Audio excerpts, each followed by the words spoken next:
morning, angels. I'm here now in Apple Store, and I was assist with my friend. He's at the back, the Apple guy, and I have a very good experience while discussing with him my problem about my phone, and also I get a new replacement for my iPhone, and also I get a new replacement for my other phone.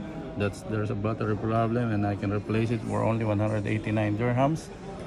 And I was so thankful that there was Apple store here in Dubai Mall. I don't need to go in any other Apple store. And I was so thankful with my friend. There he is.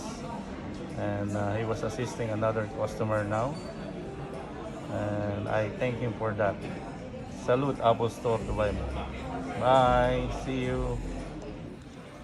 Thank you, Muhammad, for helping me out from my iPhone Pro Max and iPhone 5s. Thank you. A few moments later.